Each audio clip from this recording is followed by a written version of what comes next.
back to Grit and Growth. This is part 2 of our conversation. And if you haven't had a chance to check out part 1 yet, you might want to start there. It sets up a whole lot of what we're diving into today. In the second half, we go deeper. More great stories, more impactful lessons, and a few transformational moments that really stuck with us. I'm Justin Simpkins, founder and director of Prairie Hockey Academy, storyteller, passionate about growth, and reader of books on leadership and personal development.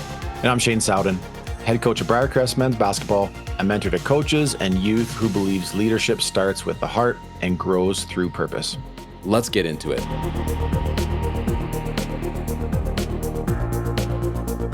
Ben, we ended off part 1, you talking about the culture around rugby specifically.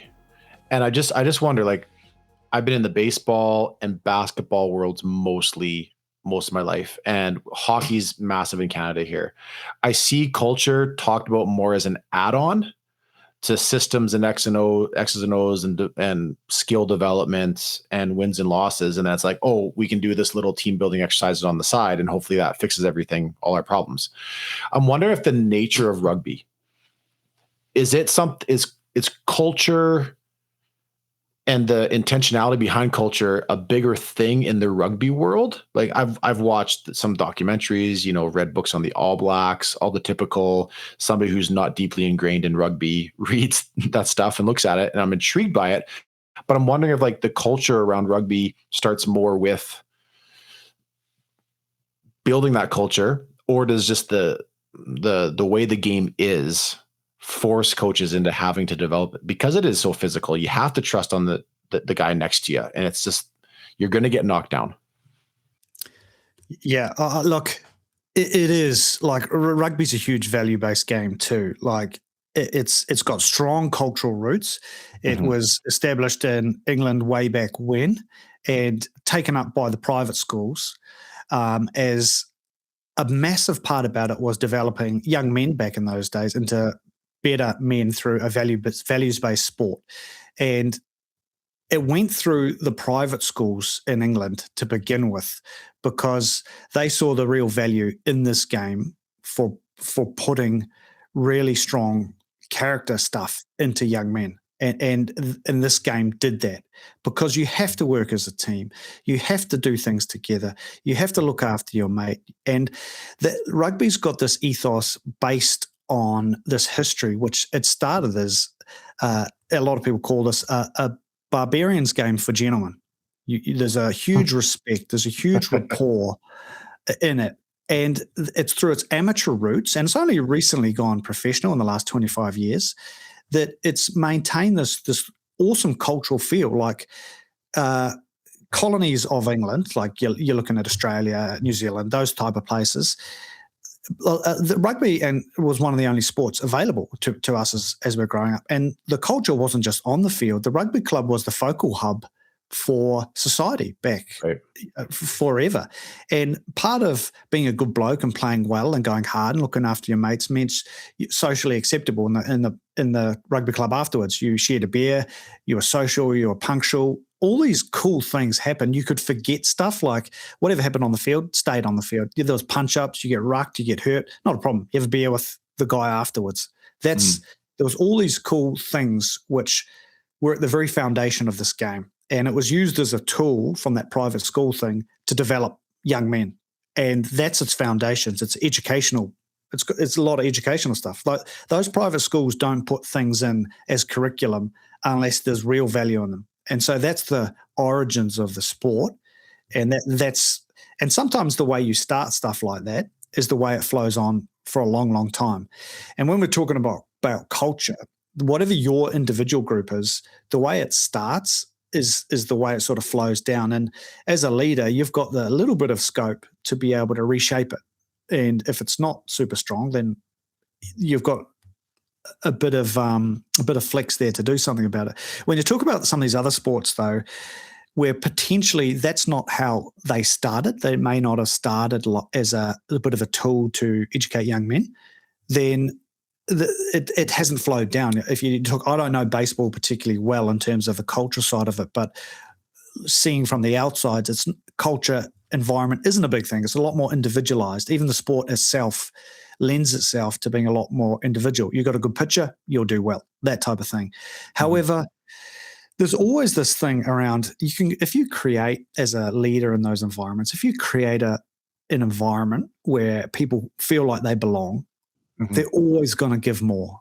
It's just how it is. It's like a family environment. If you really feel like you belong to the family, you're more likely going to do the dishes after dinner as a kid, right?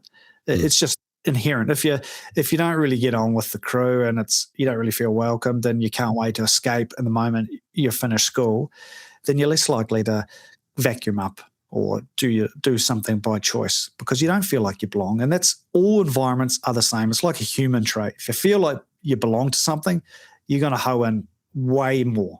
So why not in any team setting is try make people feel belonging to an environment and create a culture that they want to be there and they want to do that little bit more. And regardless if they're a star or not, like you're going to do better. Yeah, I think you said a barbarian sport. I liked it. I grew up always hearing that rugby was a hooligans game played by gentlemen, and European football was a gentleman's game played by hooligans. It's yeah. Yeah, we're not going to get any soccer European football people happy with this episode. Anyway, that's good. Let's give them something to talk about. Throw some grenades. Throw some grenades. Right. Here we go.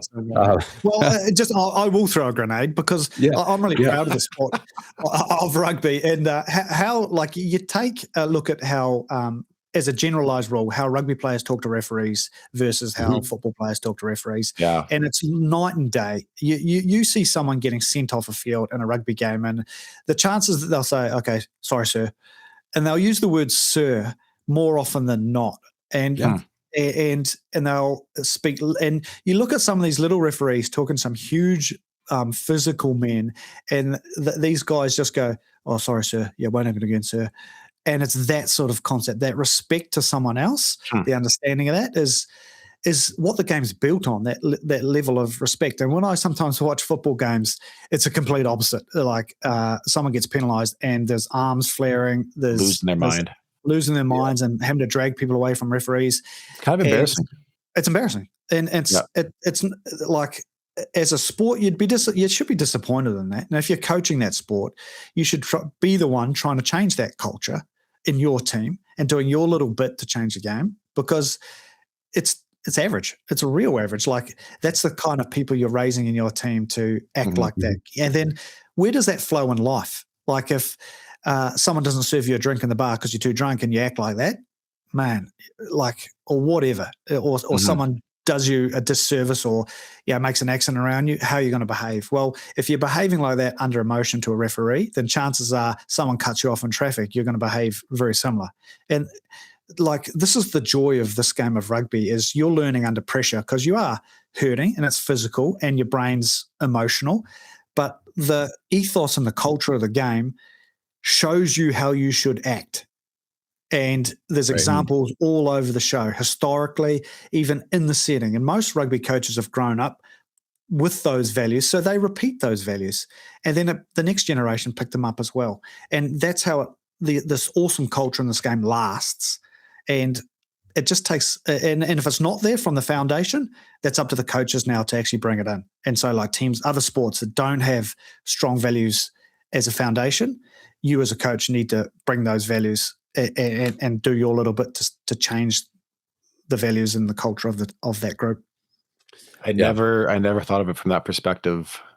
As somebody who started watching European football over COVID because there's nothing else to do, and I love the business side of it. I love the promotion, demotion, all that kind of stuff. I enjoy that part. It does drive me a little crazy watching grown men flail over the field and then screaming at the ref. And I'm like, what are we doing here? Right. Like, that sort of thing. But you got me intrigued. Like my wife's going to be mad. I want to now start reading rugby culture and books and documentaries even more. Anyways, it's going to be a flood of Amazon boxes at our house. Anyways, it's going to be good. Yeah. But I agree, Ben, I agree with what you're saying. Like, it's like, where else do you watch, men derobe in anger and throw their tie or their suit jacket or their shirt. They're not like, I know, I'm serious. It's I only see that sometimes, from a coach in a professional sporting environment on the telly or in a European football match. We are covering so many different aspects today. We got derobing, we've got petri dish, we got biology class, we got so many. Yeah. This is awesome. This is fantastic. Mate, just on that derobing, I remember as a player, like we weren't allowed to celebrate. Like I remember coaches getting really antsy. Like you'd get up and you'd score a try and you'd get up and you go, yeah. And then you'd get a serving from the coach. You go, no, that's not how we do it, man. That's too far. Jog back to position. We get ready for the next one. We don't muck around wasting time saluting crowds. And that was drilled into you from a young age that you just score the try, you're humble, you get up because, they're going to come what you do. Yeah. Be a man. Yeah, it's. I think this is good. I mean, as a coach, Ben, for yourself, and I mean, you've coached, in a lot of different countries around the world, and different ages of athletes, professional and that. I just go, how do you help athletes or leaders stay grounded? Even, I mean, this is probably a 3-part question. It's almost like stay grounded in who they are, inside of performance, pressure, and even when expectations increase. And so it's part of that. How do you help them out? How do you help them stay grounded in those values of staying humble, act like you've scored a try before, but then even inside of the pressure, as it exponentially increases as you go up the ranks into professional where you've played, what are the things you're doing today as a coach to help there? Yep. Look, I think the most important element to coaching and particularly this game, and if you're trying to do those things of trying to teach staying grounded, is that firstly, you are that example as the coach. Like your lead is watched and everything you do, whether you think it is or not, it is. And it's the same as parenting as well, right? Like if you take that analogy, it's like your kids are mirrors of you, whether you like that or not. And all their bad stuff is probably your bad stuff too, right? And they are watching, they're mirroring, they're seeing your example. They're not always saying it, but it's always there. So the way I think the biggest impact you can have as a coach is the way you talk to your players. And it's like you talk to them as like in a way which resonates. So the biggest mistake a lot of potentially schoolboy coaches make is that they take on this condescending nature. And I think if you talk like that to people, you're not being real. You're not being yourself. You're treating, there's this mismatch where you're talking on different levels. I think one of the greatest ways you can impact and get through to people is when you talk to them on their level. If you're got a lot more experience, but you're able to come down and talk to them at a level where it matches them, then that's really appreciated. Like you don't need to say why you're doing it. You just need to be able to do it. And then anything you say, it really lands. And be real about it. Like chat through stuff. Like if someone's like, we have these conversations all the time around incidents, because in a rugby game, there will be times when someone blows out and throws a punch, for example, gets sent off, those kind of images, those kind of things. It's real. That's the nature of it. But you always take it as a learning experience. It's like, I'm not going to, here's a great example. I had a player last year that came running in from a million miles away to help a mate who was getting punched, and he threw a few punches and he gets sent off. So the conversation for me was a very real one, and that like the value that I wanted him to, I appreciate what he did. Like I said, look, I understand what you did, right? You came running to help a mate. He said, absolutely. Like, what was I supposed to do? And it's like, yeah, no, I'm not opposed to it, man. Like I really understood what you did there. However, now you've just got to acknowledge there's a consequence for that. And going forward, we can't have too many more of these because you're really important to the team. And if you're constantly doing this behavior, even though I understand the reason for it, then it's going to hurt the team. Like, and it did hurt the team on the weekend. You acknowledge that? And he goes, yeah, I did. So, mate, what are you going to do? So when you get in this red zone again, what are you going to do to potentially not do it the same way? And he's like, oh, maybe I wouldn't have to throw a punch. Maybe I could just grab the guy by the shirt and throw him to the ground. And you go, mate, that's a good start. Fire out, yeah. Because then you don't get sent off. We don't lose a man, right? But you still help your mate out. Yeah. And he goes, yeah, righto. And that was what I come back to around that coaching without resentment. I could have come in and gone, you were wrong. You did poor. And then he would have gone, oh, man, I was just helping out my mate. Like, fuck, what? And now I'm getting served by the coach around it. Just reframing. So the way I reframed it for him, he didn't have any resentment. The messaging was the same, and he got more out of it because now he's not going to throw that punch. I know he's not going to throw that punch because I made him feel a little bit guilty about letting the team down, and he's a big team man. But I wanted to praise him for his actual the values of what he did was actually in line with the game. Yeah. Like, you help your mate out. Your mate's getting beaten up. He just hadn't had that experience before, so he came out throwing fists. But the way that we sat down and we chatted it through over coffee, he went, okay, cool. So I'm not a bad guy. There's nothing wrong with what I did. I just need to modify that behavior going forward into something which is better served for the team, which is not throwing a punch, which is just grabbing and throwing someone to the ground. And I'm like, cool, mate. And so probably going forward, if he throws him to the ground a little bit too aggressively, we'll probably follow up on that conversation. So maybe just grab him. That kind of conversation. Yeah, grab him and turn him maybe. But so I think the way you talk to players is really good for their staying grounded. And when you're talking with the biggest, some of the better guys in the game, like coaching All Blacks and things like that, like it's even more so. Like, I coach a number of All Blacks who are absolutely top of the field, player of the year winners worldwide. And it's also really important that I talk to them as an equal as well. Like, if I try to come in and like talk to some of these players I'm coaching who know a lot more about their positional requirements than I do, if I then try to condescend because I'm the coach and say, hey, what I want you to be doing is this, then they'll go, mate, I'm not going to do that. And then you get that little bit of resentment, things like that. When you're coaching those sort of guys, it needs to be a level chat. What do you reckon about this? I'm thinking about this play. Do you reckon it'll work? Yeah. And so when you're coaching the high-end guys, and every team's got your stars, being able to talk like that to someone, what do you reckon about this play? I think it'll be good for X, Y, and Z. And they go, oh, yeah, but could we tweak that maybe? Because I reckon I can go through that hole there if I hit it. Mate, that's awesome, yeah. Any addition to that? No, that's good. I reckon we roll that. Now you've got a little bit more buy-in. They go, cool. Whereas if I just come in and said, I'm the coach, this is what the player want. Oh, can we do this? No. I've spent ages thinking about this. We're not doing that. Now there's a resentment there. And now that guy's going to be a little bit more not bored in as much. When it comes to the pressure, he's going to go do something else, what he's more comfortable about. But the way you talk to people, just creates that connection and the sort of, that buy-in you get more. And for me, it's all about how you chat to people and the connections, and it all comes back to culture, because culture is about how many connections and quality relationships you can have. Yeah. So there's a couple things there that you said that I just want to kind of dive a little deeper on. You talked about one of the challenges, and I want to even go. This might go back to part one of our conversation, but you talked about some of the challenges that coach is condescending, or can be, right? When the coach is condescending, I should say. And they try and speak above.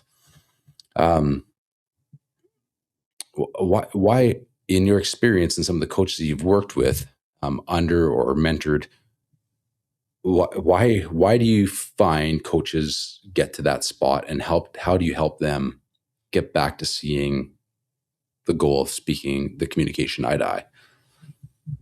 Yeah, look, I think the condescension in your tone comes from probably an ego point of view, and the ego is a big part of coaching and leading in general, I reckon. And we have this conversation around the ego is a good thing. It often gets slagged off as something which is something you just got to get rid of from your being if you want to be a top quality coach. But the guys I chat to, the ego is a good thing. Like, it keeps you competitive. It helps you drive. It helps your desire. It's that side of things. So it's got a real good place. The secret is to master it, not let it control you. And that's the piece which I reckon a lot of coaches miss, is you're domesticating your ego, essentially. And you want to control it. You want to be the master of it, because you want all the other stuff it gives. It gives you that drive, and you want to be better and to learn. It does all those things. So you don't want to be controlled by it. You don't want to untethered. You want to train it to be beneficial for you. And the biggest way you can do that is again, just to chat through these kind of concepts, even to yourself. But one of the biggest things you can feel as a coach is the defensive nature. Whenever you're defensive, That's your ego talking. And so every time you feel defensive, you need to reflect on that. You need to go, why am I feeling defensive around that? And when you're a new coach, you get defensive all the time. I certainly did as a young coach 20 odd years ago. It's just someone you spend all this time planning the X's and O's, and then you present it and someone goes, oh, that's rubbish. I don't think that'll work. And you're like, oh, nah, we're doing it. And you grit your teeth and you dig your toes in and you say, we're doing this. Because you're feeling personally attacked or whatever it is, and you want to stamp your authority, and you need to be above and beyond the players and all this sort of stuff. But as you grow and get more experience, you realize it's a collaboration, that coaching is a collaboration, and the way you talk to people and the way you work with people and the way you sell stuff together, it just lightens your load as a coach. And you still have your ego in there. You're just happy to, right, we're not going for a walk just yet, dog. You're just going to park up, and you're going to say, until I say move, you're just going to sit there. Here you go. Sit, dog. Sit for now. I'll let you off the leash when I decide it's the right time to do it, which might be whatever. So I think that's that condescension piece is a really interesting one. And to be honest, I made when you're doing schoolboy stuff and schoolgirl stuff, a lot of teachers bring that into onto the rugby field from their school classrooms, because teaching is often just telling, this is what you do, this is what you do, this is what you do. Sometimes it's good just to sit back and go, off you go, and then we'll have a bit of a chat afterwards. And you don't have to teach everything. You don't have to, because teaching can sometimes be condescending if you're always trying to critique someone. Hey everyone, check out our new book, Significance Over Success, packed with real stories, reflections, and lessons on what it truly means to grow with purpose. Hey everyone, it's Shane here. If you've been listening to the show for a while, you know I'm passionate about coaching. Not just running practices or drawing up plays, but building culture, leading well, and helping athletes grow as people. For me, one of the biggest game changers in my coaching journey has been working with my mentor, JP Nurbin, and his program at TOC Culture. Now, TOC is all about transformational coaching, giving you a clear framework, the tools you need, and the accountability to apply them with your team. And now they've launched something brand new, the Coaches Gym. It's an all-inclusive hub for transformational coaches. Inside, you'll find courses on working with sports parents, managing playing time without the drama, building the foundations of great coaching, and earning your transformational coaching and culture certification. Plus, there's an entire library of ready-to-use tools and systems to equip you to build a championship culture, and a private community of coaches who are walking the same path you are. Now, I started working with JP back in 2018, and it was a game changer for me as a coach in my program.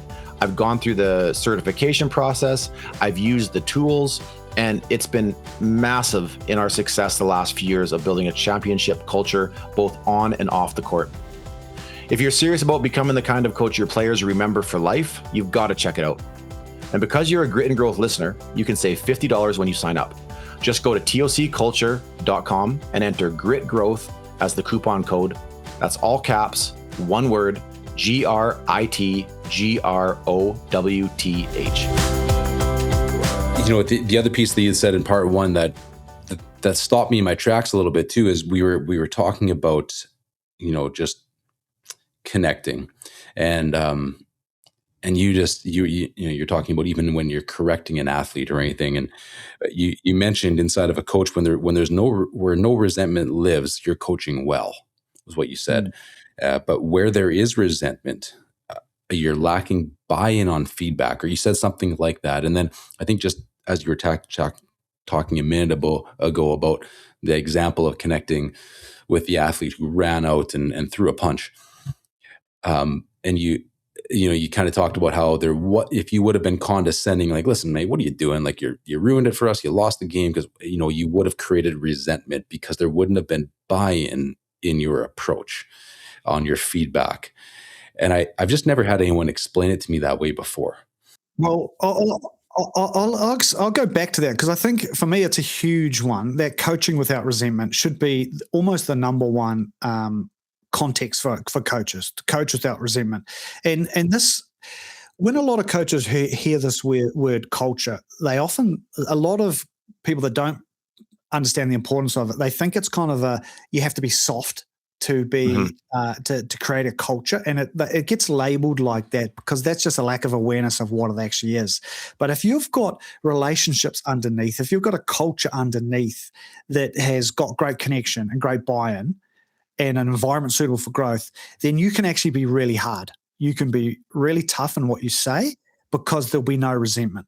And a guy called Eddie Jones, I catch up with him for coffee, who's one of the world's best and most experienced rugby coaches, talks about this. If I can say to a player, hey, look, mate, I'm not going to start you this weekend because of this. And you can just smack him in the face with, or you did this on the weekend and that behavior is unacceptable. If I can say that to a player and he goes, righto, yeah, fair enough. There's two things. I've delivered it well, and I've got a relationship underneath and the culture of that group that I can say it like that, and it lands and there's no resentment, means the culture's good. If I say that and he goes away and says that's bullshit, or that's rubbish, or just gets angry and upset, then I haven't maintained the connection, the relationship, to warrant me being able to say that like that. So every time I've been with some great coaches who can just smack guys in the face and there is absolutely no problem with it. They go, okay, sorry, coach, or understood. Yep. And it's done.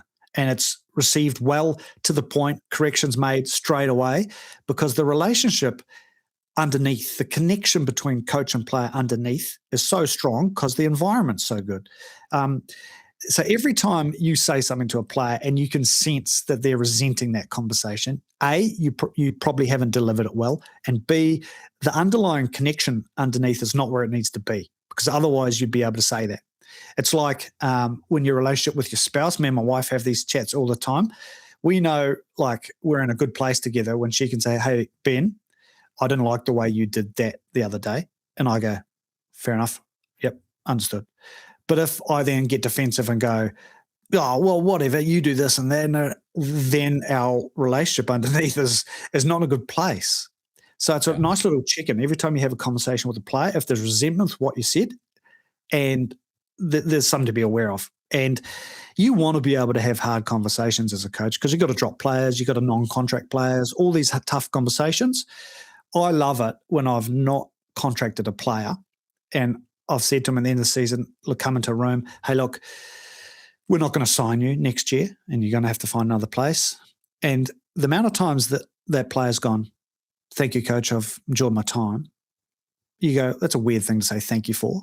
But I'm really proud of it, because it means what I've built underneath, the rapport, the respect, the relationship, the connection through the environment, was such that there's no resentment in a harsh statement like that. And it's better for your coaching if you can get that, because otherwise, if you're getting the reverse all the time, it doesn't feel good. It's not a good thing. Yeah. That lines up with, I think I read in your bio too about just becoming a coach who cares deeply about people and not directly their performance. It's like we often talk about, it's a people industry, team sport particularly. It's a people industry, not so much a performance. It's if you get the people right, the performance will come. Yeah. Well, I got one last thing I'd like to end off on is, Ben, you've coached all over the world. You've played all over the world. Is there one person, a teammate, a coach, maybe even somebody you've coached, is there a moment or something that in them changed the way you thought about leadership? Yeah, I probably have two examples. Okay. One's not a person. One's when I first made the switch from understanding that culture was so important. So I started my coaching career at a place called Leicester Tigers, which is a big European powerhouse, really, a club, rugby club, like one of the big ones. And I was there for 2 years, and I dove into the X's and O's, and I just loved it. Loved learning all that stuff. But then I sort of plateaued at a point, and I just went, I've sort of feel like I'm maxing out here. Like I sort of, you'll never know everything, but I'm sort of going for the 1%ers now. And I just sort of looked at the guys that were 5-10 years ahead of me in the coaching ranks, And I just saw that they were the same. They were just going for this little 1%, but they weren't developing the other stuff. They're sitting in rooms on computers, looking at the system and structures. And I just saw that there's a bigger bang for your buck on that. And so I wanted to challenge myself around the cultural piece. I didn't want to just be regurgitating systems and X's and O's. I wanted to actually understand this art of culture. So we cancelled and we went to Japan. And I had all sorts of, in my first couple of years in Japan, a mid-level company team, not speaking Japanese, trying to coach people rugby. And I dove into the X's and O's there, did exactly what I'd done in that previous environment and tried to cut and paste and put it here.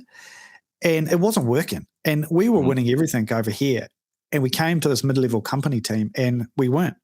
And the captain came to me and said, Ben, this doesn't work here. And I said, trust me, it works. And he goes, no, it doesn't work here. You got no idea about how we operate, the culture of this place, why we're here, our education system, anything about the culture here. And you're trying to cut and paste from over there. It's not going to work.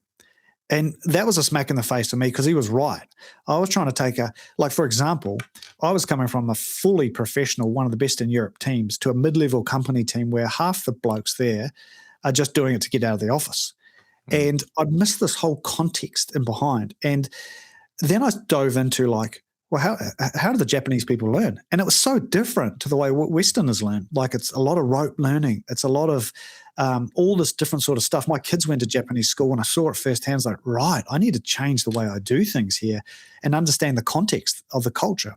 So that sort of launched me into this whole thing is there's so much bigger bang for your buck is when you understand the people and the culture of the wider culture and also your internal culture.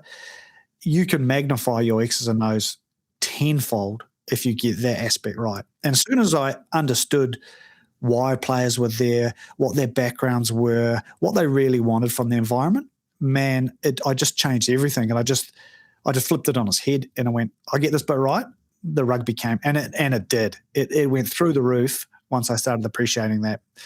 Then the next bit, probably the guy that's showed me a good example was Steve Hansen, who I referenced before. He was my director of rugby at a place called Toyota, and I lived next door to him. And for a couple of years, I was head coach, and he was director of rugby.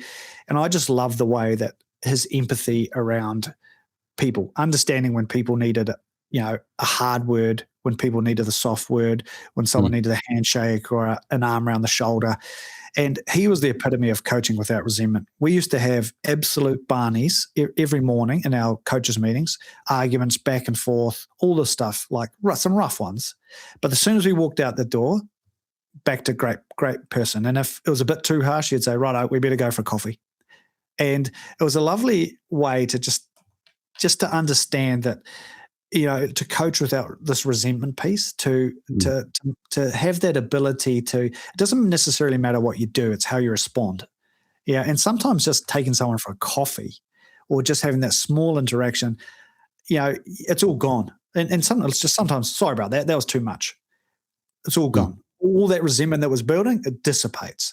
And that you can apply that across the board to all your players, all your kids, your spouse, people in everyday life, just having these little interactions, and it doesn't matter what you do, it's just how you respond to what you do. Man, it's gold for life and coaching. Be unoffendable.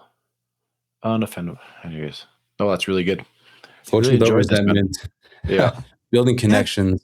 This has been fantastic, Ben. I appreciate your time, and I know our listeners are going to gain a lot. I think it's going to be an episode I'm going to have to listen to a couple times. But tell us about, you did release 2 books in 2025, and you might have a third coming out in 26. You want to tell us a little bit about that, where people can learn more about your podcast and some of your books? Yeah, look, the podcast is Coaching Culture with Ben Herring. It's on all platforms. It's just interviews with the world's best coaches, and it's a rugby context, but it's not rugby. It's everything but the game. It's how to coach well. The 2 books is one on Coaching Culture, which is our big one earlier in the year, but every 3 months I do the show notes to how to be a great coach, lessons from this podcast, and the feedback's been awesome on it. It's just hearing from the world's best guys that have gone through it has been what's been really hitting people, is that it's not just theory from an academic point of view. It's people that have done it and go, this is what's worked and what hasn't worked for me. And when you hear from the world's best, it sticks and lands a little bit more. And I've been privileged enough to be able to write that, and those are available on Amazon. How to Be a Great Coach, Ben Herring. Thanks so much for listening to Grit and Growth. Yeah, hey, if you enjoyed that episode, it would mean a lot to us if you shared it with a friend, a teammate, a family member, or just left us a quick review wherever you listen. That's how we reach more people and keep great guests coming your way. Yeah, and if you haven't already, hit subscribe so you don't miss future episodes with incredible guests and real stories that'll change and inspire you. And until next time, stay curious, stay humble, and keep growing.